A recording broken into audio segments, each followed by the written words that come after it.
le vent chaud de Ouagadougou balayait la piste de l'aéroport militaire, soulevant des tourbillons de sable ocre sous un ciel rougeoyant, comme si le soleil lui-même saluait le départ imminent. Un avion aux couleurs vibrantes du Burkina Faso au vert éclatant, rouge sang, jaune solaire trônait sur le tarmac, ses moteurs grondant d'impatience. À l'intérieur, le capitaine Ibrahim Traoré, président à seulement 36 ans, ajustait son béret kaki avec une précision militaire. Son regard sombre, perdu dans l'horizon, trahissait une détermination farouche, celle d'un homme qui avait déjà renversé un ordre établi et comptait bien continuer. Depuis son arrivée au pouvoir en 2022 via un coup d'État audacieux, Traoré avait secoué le Burkina Faso comme un séisme. Expulsion des forces françaises, nationalisation partielle des mines d'or, lutte acharnée contre les groupes djihadistes, il avait défié l'influence occidentale avec une insolence qui résonnait dans toute l'Afrique. Pour son peuple, il était un libérateur, un lion rugissant face aux chaînes du passé colonial. Pour ses ennemis, il était une cible à abattre, un jeune président trop audacieux pour être toléré. Ce 8 mai 2025,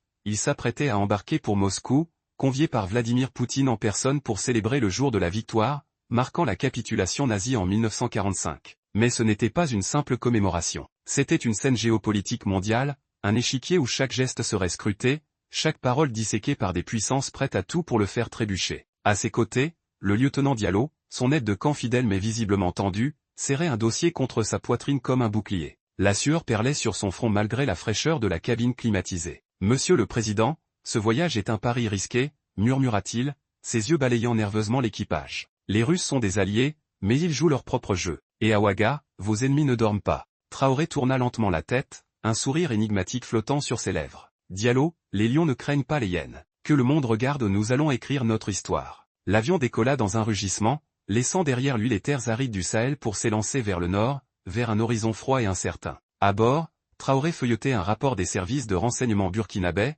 ses doigts effleurant les pages avec une concentration froide. Les nouvelles n'étaient pas bonnes. Des rumeurs circulaient, une campagne de désinformation massive, orchestrée depuis l'étranger, visait à le discréditer pendant son séjour à Moscou. Des médias occidentaux, soutenus par des intérêts obscurs, préparaient des articles venimeux, prêts à clamer qu'ils livraient les ressources du Burkina Faso à la Russie en échange d'armes et de mercenaires Wagner. Ils veulent me faire passer pour un pion du Kremlin, grognatait-il, froissant une page entre ses mains. Diallo, assis en face, se pencha en avant, la voix basse mais pressante. Et il y a autre chose, monsieur. Une source anonyme a signalé un risque à Moscou. Pas seulement les drones ukrainiens qui survolent la ville. Quelque chose de ciblé, contre vous. La mâchoire de Traoré se crispa, mais son visage resta un masque d'acier. Alors, nous serons prêts, répondit-il simplement, son ton ne laissant aucune place au doute. L'atterrissage à l'aéroport de Vnukovo fut un choc brutal. Le froid mordant de mai à Moscou frappa la délégation burkinabé comme une gifle, un contraste saisissant avec la chaleur suffocante du Sahel. Le tarmac, bordé de soldats russes en uniformes impeccables, vibrait d'une tension électrique. Quelques heures plus tôt,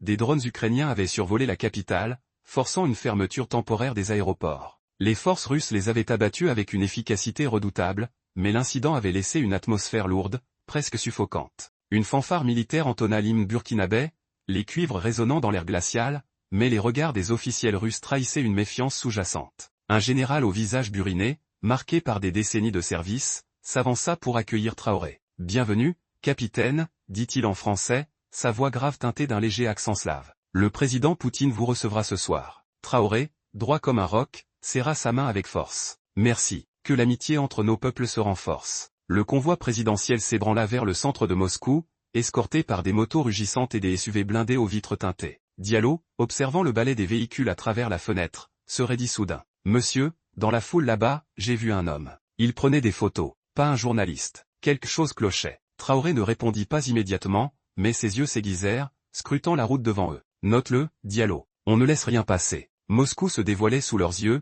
une ville parée pour la fête mais prête pour la guerre. Les drapeaux russes flottaient fièrement aux côtés des rubans orange et noirs de Saint-Georges, symbole de victoire et de sacrifice. Des affiches gigantesques glorifiaient les héros de 1945, mais les checkpoints omniprésents, les patrouilles armées et les snipers perchés sur les toits rappelaient que 2025 était une année de conflit. À quelques centaines de kilomètres, la guerre en Ukraine projetait son ombre menaçante sur la capitale russe. Traoré observait tout en silence, conscient de l'enjeu. Sa présence ici était un acte de défi. Depuis qu'il avait chassé les forces françaises et noué des liens avec la Russie, le Burkina Faso était devenu un symbole d'émancipation pour les panafricanistes, mais aussi une épine dans le pied des puissances occidentales et de leurs alliés locaux. À Ouagadougou, ces réformes radicales, nationalisation des mines, redistribution des terres, offensive contre les djihadistes avaient enflammé les foules, mais elles avaient aussi attisé la haine des élites dépossédées et des gouvernements étrangers lésés. À Moscou, il devrait jouer un jeu d'équilibriste, consolider son alliance avec Poutine sans s'aliéner d'autres partenaires clés, comme la Chine, dont Xi Jinping serait également présent. Le dîner d'État au Kremlin était un spectacle à couper le souffle. La salle, ornée de lustres étincelants et de fresques tsaristes, bruissait de conversations en russe, mandarin, anglais et une dizaine d'autres langues. 29 chefs d'État et dignitaires s'y côtoyaient, une mosaïque de pouvoir et d'ambition. Traoré, en uniforme militaire vert olive, tranchait dans cette mer de costumes sombres, une lame d'acier au milieu d'un océan de soie. À sa droite, un diplomate français, un homme pâle aux manières trop polies, tenta d'engager la conversation. « Capitaine, votre rapprochement avec la Russie intrigue, dit-il, son ton mielleux masquant à peine une pique. N'avez-vous pas peur de devenir dépendant d'un nouveau maître ?» Traoré posa son verre de vin avec une lenteur délibérée, ses yeux perçant l'âme du diplomate. L'Afrique a trop longtemps été dépendante de ceux qui pillent nos terres tout en prêchant la liberté. La Russie, elle, nous traite comme des égaux. Un silence tendu s'abattit sur leur coin de la table, le sourire du Français se figeant comme une grimace. À l'autre bout de la salle, Poutine éclata d'un rire tonitruant. « Bien dit, capitaine. » À l'amitié des peuples libres, lança-t-il, levant son verre. Les tintements de cristal résonnèrent, mais la tension resta palpable. Diallo, posté discrètement près d'un mur, capta un échange entre deux officiers russes. Leur voix était basse, presque noyée dans le brouhaha, mais il saisit des bribes, incident, demain, sécurité renforcée. Il n'en entendit pas plus, mais son pouls s'accéléra. De retour à leur hôtel, un palace fortifié surplombant la Moskova, il fit son rapport à Traoré, la voix tremblante. « Monsieur, je crois qu'un piège se prépare. Peut-être une provocation pour vous discréditer. Une fuite dans la presse, ou pire, une mise en scène pendant le défilé. » Traoré, debout près d'une immense fenêtre donnant sur les lumières scintillantes de Moscou, réfléchit, ses mains croisées dans le dos. « Nos ennemis savent que ma présence ici est un symbole. Ils veulent briser cette image. Qui est derrière? Les Occidentaux? Des traîtres à Ouaga? » Diallo hésita, sa gorge sèche. « Peut-être les deux. J'ai un contact dans les services russes. Il dit qu'un groupe non identifié a tenté d'accéder au plan de sécurité du défilé. » Les poings de Traoré se serrèrent, mais sa voix resta ferme. « Alors, nous devrons être plus malins. Contacte ton russe. Et fais venir Awa. » Awa Konaté entra dans la suite, un ordinateur portable sous le bras, ses lunettes rondes glissant sur son nez. À 28 ans, elle était une prodige de la cybersécurité, une arme secrète du régime burkinabé. Elle avait déjà déjoué des campagnes de désinformation visant à déstabiliser Traoré. « J'ai intercepté des communications cryptées », annonça-t-elle, ses doigts volant sur le clavier. « Quelqu'un à Moscou transmet des infos à un serveur à Paris. Il prépare une fuite massive pour demain ou des documents falsifiés prétendant que vous avez signé un accord secret avec Wagner pour céder des mines d'or. » Traoré fronça les sourcils. « Et pendant le défilé ?»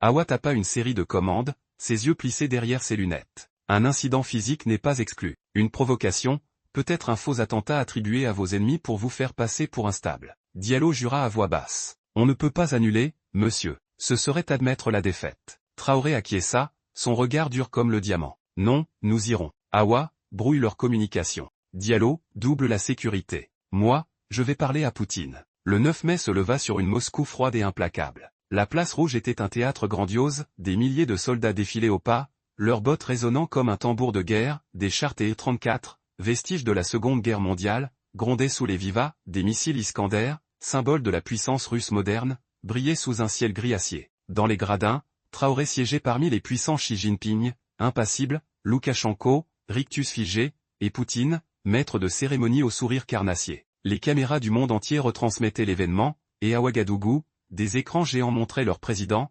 acclamé par des foules en liesse. Mais sous ce faste, une tempête couvait. Awa, retranché dans une salle sécurisée, menait une guerre invisible contre les serveurs parisiens, piratant leur système pour retarder la fuite des faux documents. Diallo, en liaison avec les Russes, scrutait la foule, ses nerfs à vif. Soudain, une alerte discrète parcourut les gradins, un drone non identifié avait été détecté à 20 km de la ville. Les chasseurs russes décollèrent et l'abattirent en quelques minutes, mais l'incident sema un trouble palpable. Traoré, impassible, murmura à Diallo, « Ce n'est qu'une distraction. Le vrai danger est ici. » À peine avait-il fini sa phrase qu'un homme en civil surgit à quelques mètres des gradins, un appareil photo à la main. Les gardes russes l'interceptèrent brutalement, mais pas avant qu'il ne lâche un fumigène. Une fumée verte, épaisse et âcre, s'éleva, provoquant des cris dans la foule. Les caméras pivotèrent, capturant le chaos naissant. Diallo porta la main à son pistolet, mais Traoré l'arrêta d'un geste ferme. « Pas maintenant. Laisse-les jouer leur jeu. » Poutine, alerté, aboya des ordres en russe. Une évacuation partielle des gradins commença dans une ruée contrôlée,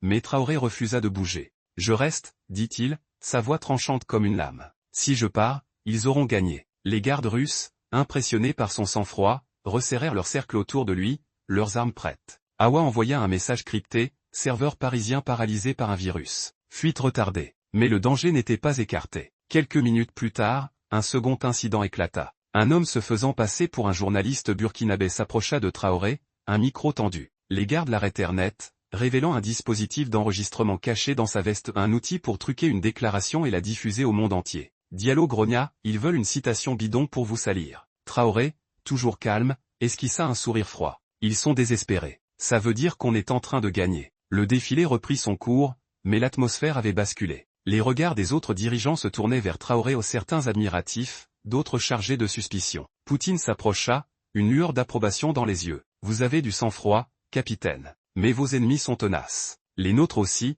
monsieur le président, répliqua Traoré, inflexible. Lors de la réception finale au Kremlin, Traoré monta sur scène devant un parterre de leaders mondiaux. Le jour de la victoire nous enseigne que la liberté se gagne dans l'adversité, déclara-t-il, sa voix résonnant comme un défi. L'Afrique, comme la Russie, c'est ce que signifie se lever face à ceux qui veulent nous enchaîner. Nous ne plions pas. Les applaudissements furent assourdissants. Poutine, dans un rare moment de chaleur, lui serra la main avec vigueur. Vous êtes un homme dangereux, capitaine, dit-il avec un sourire énigmatique. Pour vos ennemis, bien sûr. À Ouagadougou, les foules en liesse s'envahirent les rues, scandant « Ibrahim. Ibrahim » devant des écrans géants retransmettant son discours. Le retour de Traoré au Burkina Faso fut triomphal. L'avion atterrissant sous une pluie de hurrahs et de drapeaux agités. Mais dans l'ombre de cette victoire, une menace persistait. Awa, en analysant les dernières données, découvrit une bombe, le contact russe de Diallo avait menti. Il avait joué un double jeu, distillant des demi-vérités pour les manipuler. Les incidents au défilé n'étaient qu'une diversion. Le véritable coup se préparait à Ouaga, un putsch, orchestré par une coalition d'élites locales et d'intérêts occidentaux, profitant de l'absence de Traoré. Dans son bureau, sous une lumière tamisée, Traoré ouvrit un message crypté de Poutine, « Capitaine, le monde change, et nous changeons avec lui. Votre place est à la table des architectes. » Il referma l'ordinateur, son regard fixé sur une carte de l'Afrique accrochée au mur. Diallo, encore secoué, demanda, « Et maintenant, monsieur ?» Traoré répondit, un éclat sauvage dans les yeux, « Maintenant, nous construisons, et nous chassons. » Que les hyènes tremblent. La team, c'était pas dingue, ça? Une histoire de faux avec des twists à chaque tournant. Traoré qui esquive les pièges, qui défie le monde entier, et qui revient plus fort que jamais. Dites-moi vos moments préférés dans l'Écosse, mettez un like si vous avez kiffé, et partagez ce Bangé avec vos potes. Abonnez-vous pour plus d'épopées comme celle-là, la suite promet d'être encore plus explosive. Peace.